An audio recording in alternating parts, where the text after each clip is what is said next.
มาดีเสาร์วันพุธที่15พี่น้องอากาศตรงให้ตรงหน้าคือเก่าพี่น้องเลาะตรงหน้า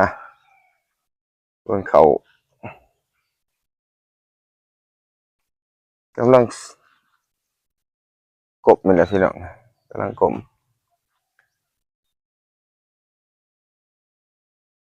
กำลังอวยกบกำลังเลืองน้อยหนึ่งก็มีบางไห้พี่น้อง